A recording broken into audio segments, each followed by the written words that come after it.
This is MTG Burgeoning, and in this video we will showcase the contents of Colorless Support Pack number 6 of our Jumpstart Commander Cube. If you haven't been following along or are new to the channel, look in the description of this video for links to the primer video for this series, its playlist, as well as a list of the cards featured in this video. As previously showcased during the primer video for this series, these are the types of cards you can expect to see in every Colorless Support Pack.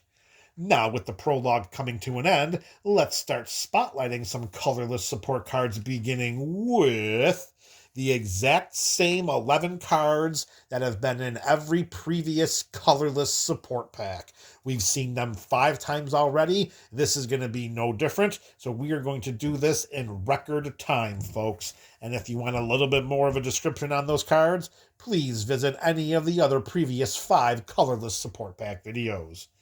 All right, slots 1 through 11. We have a Soul Ring, the best card in the format. It's going to tap for 2 colorless mana, and it only costs 1 generic mana to cast. Next up is going to be an Arcane Signet. In this Jumpstart Commander Cube, it's going to tap for 1 of any 3 colors of mana, because every single commander in the Jumpstart Commander Cube is a 3-colored commander. Next up is going to be Felwar Stone. It's going to give us 1 mana of any color of a land an opponent controls could produce. Following that up is going to be an artifact creature. What is going to be a mana rock in the form of an artifact creature, and that is Ornithopter of Paradise, a 0/2 flying Thopter for 2 generic mana. We can tap it to add 1 color of any mana to our 1 color of any mana. There you go. Can you tell that we're getting a little bit tired? I mean, for goodness sake, this is the 67th video of this series, so I am just a little bit tired. This is going to tap to add 1 mana of any color, not 1 color of any mana. Oh, I guess that could work too, but let's stay true to what the card says.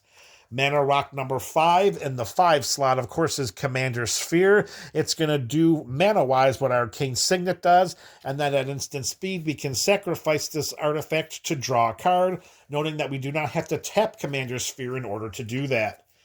All right, our next 5 cards are all dedicated to lands to help fix our mana. The first is the best land in our format. That is Command Tower. Command Tower is what Arcane Signet is in land form. Next up is Exotic Orchard, and Exotic Orchard is exactly what Felwar Stone is in land form. As you can see, we really put a lot of thought into making sure that all of our spells will not suffer from colored mana screw. Next up, another card that's really going to help prevent that is Forbidden Orchard. This taps for 1 mana of any color, and whenever we tap this land for mana, target opponent gets to create a 1/1 colorless spirit creature token that does not fly. So make sure you don't grab one of the white ones that fly, because apparently the colorless ones cannot fly.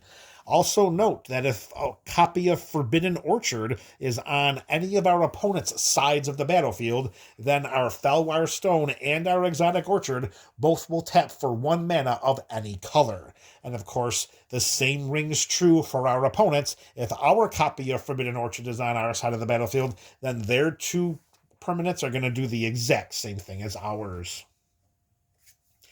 Next up are a couple of lands that do the exact same thing, so we're going to put them up here at the exact same time. That is Evolving Wilds and Terramorphic Expanse. We can tap and sacrifice each one of these lands to search our library for a basic land, put it onto the battlefield tapped, and then shuffle our library. Although neither of those lands directly contributes to tapping for any colored mana, they do help to fix our mana by getting a needed basic land from our library and putting it straight onto our side of the battlefield. Lastly, after 5 mana rocks and 5 color fixing lands, it all comes down to 1 equipment, and that equipment is Hero's Blade. With a mana value of 2 and an equip cost of 4, this gives equipped creature +3/+2. Hopefully there's more, and thankfully there is. Whenever a legendary creature enters the battlefield under our control, we may attach Hero Blades to it. At the current time of this Jumpstart Commander Cube, every single commander in the 30 Jumpstart Commander packs are legendary creatures. So if Hero's Blade is on any player's side of the battlefield when their commander hits the field, then we can attach, or that player can attach that equipment to that commander for free, buffing the power by 3 and the toughness by 2. Next up are our slots of cards where there's one of two different ones or one of three different ones in the example of our mana ramping land. First stop, Thought Vessel, mana value of 2, it taps for a colorless mana and gives us no maximum hand size. This is critically important for any builds that deal with drawing cards. We want all of those cards in our hand to use when we want to use them, and we don't want to have to be forced to discard them down to 7 at the end of our turn. Cards in hand equals solutions to our problems. More cards in our hand equal even more solutions. Our next card up is another mana rock. This time, it's Gilded Lotus. A mana value of 5, we can tap this bad boy and send it sideways to add 3 mana of any one color.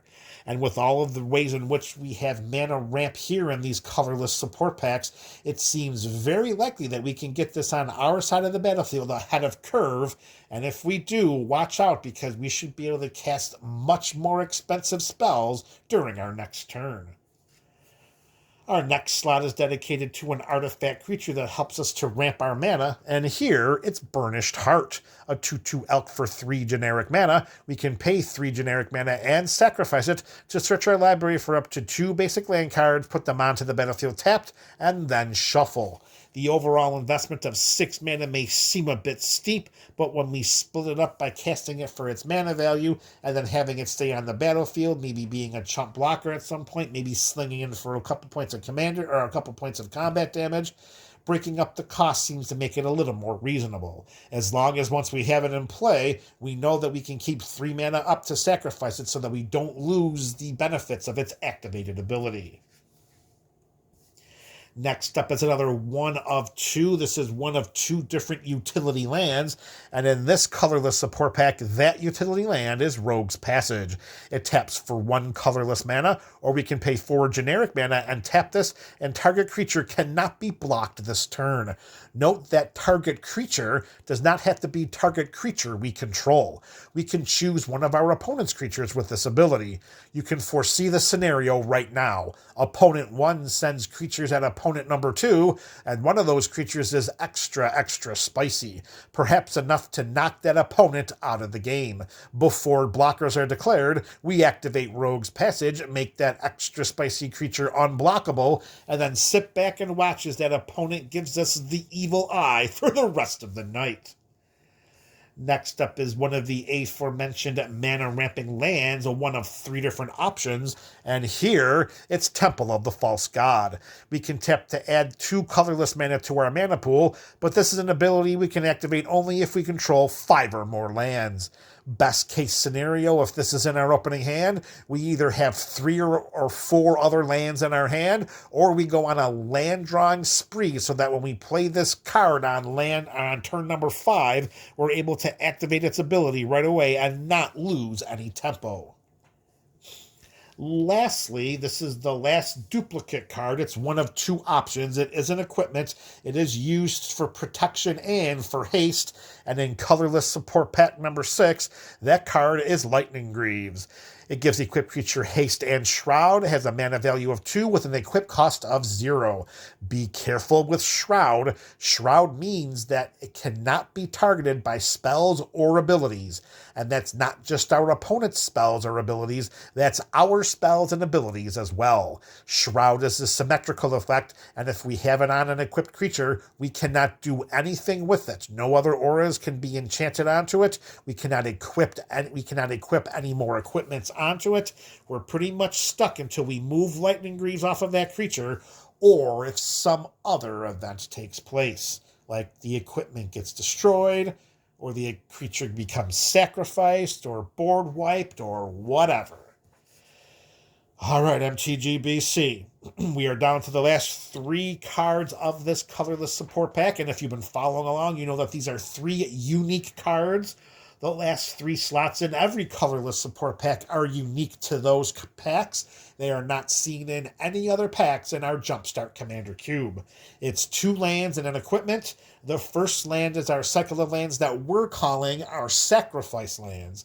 They tap for mana, but in order to experience the other benefit on the card, you have to sacrifice that land in order to get it. And for this support pack, that land is Scavenger Grounds. This is a desert. We can tap it to add a colorless mana, or we can pay 2 generic mana and tap and sacrifice a desert to exile all graveyards. Most likely, the desert that you're going to sacrifice will be Scavenger Grounds. So don't try to start rolling out with scenarios of thinking, well, there will be other deserts in the color support packs or maybe in my commander pack. No. That isn't going to happen. If you're going to exile all graveyards with Scavenger Grounds, you're going to have to sacrifice Scavenger Grounds to do so. Like I said, that's part of our sacrifice cycle. You want that extra benefit, it's going to cost you that land. Another cycle here, our next non-basic land, this continues our man land cycle. Every colorless support pack has a man land in it. It acts as a mid to late game and mana sink, and lets us know that even though we don't have any creatures in play or any creature cards in our hand, we could still create a creature, particularly when we look down at Dread Statuary. This taps for a colorless mana, or we can pay 4 generic mana, and Dread Statuary becomes a 4/2 golem artifact creature until end of turn, and it's still a land. Now, the fact that this becomes an artifact creature does open it up to a lot more potential for removal. Anything that says destroy target artifact while this land is an artifact creature will destroy Dread Statuary. The only saving grace we may have is the fact that even though it's an artifact creature, it is still a land. So Dread Statuary in creature form will dodge any kinds of spells or abilities that say something along the lines of something non-land permanent. Even though it's an artifact creature, it's still a land. Still, turning that into a creature may be the difference to chump blocking away our potential lethal combat receiving damage, or maybe it's just a way in which to finish off that last opponent that may not have any more removal in their hand. All right, there we go, MTG BC. We are down to slot number 20 of Colorless Support Pack number 6. And as stated, it is an equipment, and this equipment cycle in these packs, they are all dedicated and geared towards card advantage. We wanted to make sure we put as much card advantage in these packs as possible so that no one is ever left without playing any cards. Flowing cards in hand should make the games fun and keep them as interactive as possible, which is the number one goal of this Jumpstart Commander Cube. So with all of that in mind, our last Colorless Support Pack slot number 20 for the time being, make sure you italicize that, because you better believe we're not done adding to this Jumpstart Commander Cube. This is just the beginning. So slot number 20 of Colorless Support Pack number 6, and we need some time off, that's for sure. That card is going to be Skull Clamp. 1 generic mana to cast, 1 generic mana to equip, +1/-1 is what equipped creature gets, and when equipped creature dies, you better believe we're going to draw those 2 cards. Now, optimally, you'll get this Colorless Support Pack whenever you select a commander or a commander theme that's dealing with some creature tokens. Because if those 1/1 creatures are going to hit the battlefield and we have Skull Clamp in play, we should be drawing cards every day of the week and twice during Friday Night Magic, because the creature doesn't have to live in order for Skull Clamp to have it die. Wait, that doesn't really make a whole heck of a lot of sense. So even if the creature is a 1/1, as soon as Skull Clamp equips to it, it kills it by giving it -1 to its toughness. The creature does die because the Skull Clamp was on it. It will go to the graveyard. We will draw the 2 cards. So that's just one of a few different ways in which we can draw those cards. Imagine getting this Colorless Support Pack in an Aristocrat build. In an Aristocrat build, where sacrificing creatures or having creatures die is what the commander's theme is all about. Well, with just 1 generic mana, we can equip that to each one of those creatures, and as long as we don't run out of mana, we're going to draw 2 cards every single time one of those creatures hits the graveyard. All right, there you have it all, MTG Burgeoning community. We have showcased the contents of Colorless Support Pack number 6 of our Jumpstart Commander Cube.